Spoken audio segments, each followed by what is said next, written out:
Hi everyone, I'm Grant, and this is Tony. Hey everyone. And we're going to be talking about a very serious subject, which you must know if you want to learn about Tantra. And it is, what is pleasure and what is ecstasy and what is the relation between the two? It's a very deep question. Take it away. Oh Lord, I'm feeling very pressured right now. So what was the question? The difference between ecstasy and pleasure? Yeah, or what is pleasure, what is ecstasy, what is the relationship between the two? Ready, set, go. Pleasure is, for my take on it anyway, pleasure is what I'm feeling in the moment. If, the wind, I'm outside, the wind against my skin, or the sun beating down on my skin and it feels pleasurable, or if someone's touching me in a pleasurable way, that's pleasure. Ecstasy for me is a different level because that talks more into the space of life force and kundalini energy. So then everything that I interact with is pleasurable but has a level of ecstasy to it. And that means that your daily life can be filled with ecstasy. And the good thing about doing it naturally is you don't have a come down in 3 days from taking a pill of ecstasy. That's right. It's sustainable, it has longevity, whereas if you've taken it and take E or MDMA, day 3 you're like, oh God, someone kill me. Whereas with tantric practices, ecstasy is going constantly. Yes. Yeah. It feels great. So let's talk a little bit about the pleasure body then. What is the pleasure body and how does Tantra activate it? So the pleasure body is basically the entire body as an organ of pleasure. So every part of your body can be pleasured. And the pleasure body is basically the body's response to being pleasured and how it responds to that, how it reacts to that, and what it wants. And you can take it to a deeper level where you can talk into the body's intelligence about how it wants to be pleasured. So different levels for different aspects. Like for example, I might be, how does my mind want to be pleasured right now? How does my body want to be pleasured? How does my soul want to be pleasured? How does the divine feminine in me want to be pleasured? How does the divine masculine in me want to be pleasured? And so you can have multiple conversations about how you want to be pleasured and then being pleasured. The danger of the pleasure body is it's very enticing. Oh yeah. And when you're in a state of ecstatic pleasure, you don't want to come out of that. No. And so the danger is that you want to stay. But like anything, if you do it too long, too much, eventually there's a come down from it. Yes. And so even though the pleasure is about life force, it's not getting caught in it, so it doesn't override everything else. Yep. If that makes sense. Totally makes sense. And what I would say to you too is, do you think in sort of like a normal, in inverted commas, or a conventional sort of sexual experience that people touch the pleasure body consciously? And I use that word consciously deliberately. In generalizing, because I know a lot of people that do, but generalizing, most people aren't even aware that there is a pleasure body. Yeah. And when we're having sex, we're going through the motions. Yeah. If we're in long-term relationships, I know what buttons to push to, pleasure my partner. Yeah. But we don't go beyond that. Yeah. Are we there yet? Are we there yet? Are we there yet? Are we there yet? Yeah. And it becomes predictable. Yes. Yeah. Whereas when you're in that state of the pleasure body, it's about being in the moment. What do I need right now? What pleasure do I want right now? And expressing it in the moment. Which can be challenging.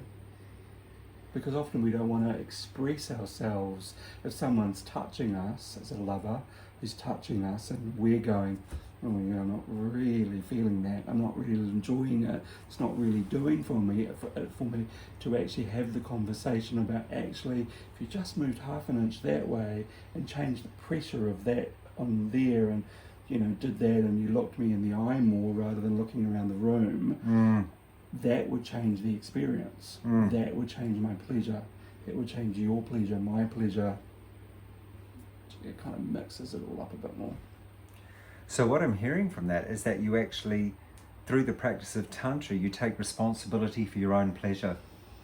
Yeah, you can't not take responsibility for your own pleasure. Right, so you're not putting it on your partner and saying, they're not good enough, they're not doing this the way I want it, they're not... None of that. Yeah, right. Like, your pleasure and how you want to be touched and how you are touched is up to you.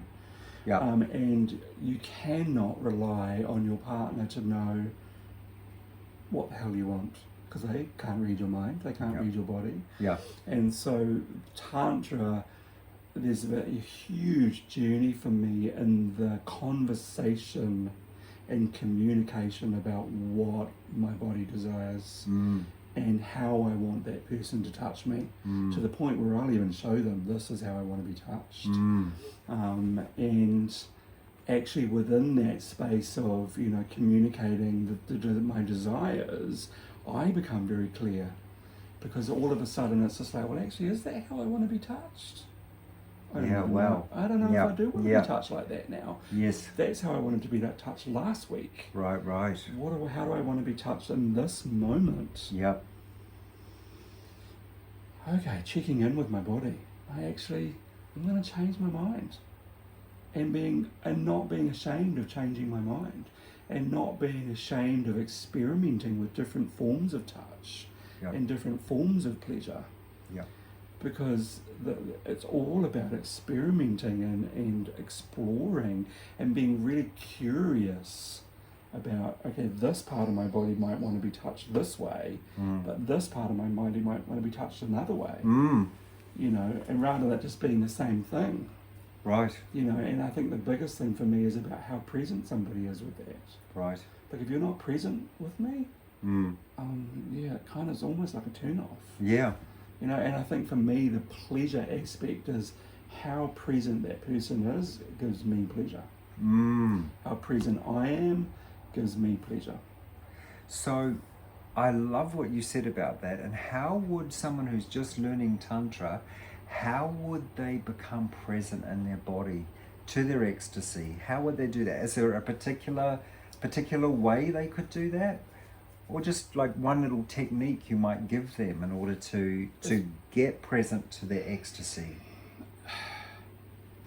It's about experimenting and being curious about doing it differently.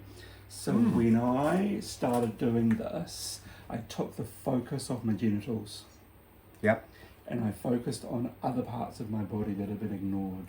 Yep. And so, I'm just going to use my feet, for example. And feet really aren't really my thing, but actually having someone explore my feet and the pleasure of that touch, what sort of touch, so that it wasn't predictable about being pleasure to my cock and my balls. Yeah. So expanding the scope of pleasure and ecstasy. And then also experiencing things energetically, rather than it being physically. Yeah, huge one. The energetic pleasure. I mean, I've had some profound experiences with other people that have purely been energetics, fully clothed, head to toe, having an energetic experience with somebody through breath, sound, and movement. And it's blowing my mind. But I've been fully clothed. Yes. And I think to answer your question is being curious, being willing to explore different ways of being and different forms of pleasure rather than the predictable ones, which for men is penis stimulation. Or anal stimulation. And actually exploring the entire physical body and the entire etheric body, and seeing what comes up through that to create different forms of pleasure and different forms of ecstasy. Wow, thank you very much. for speaking about the ecstasy of Tantra. You're welcome.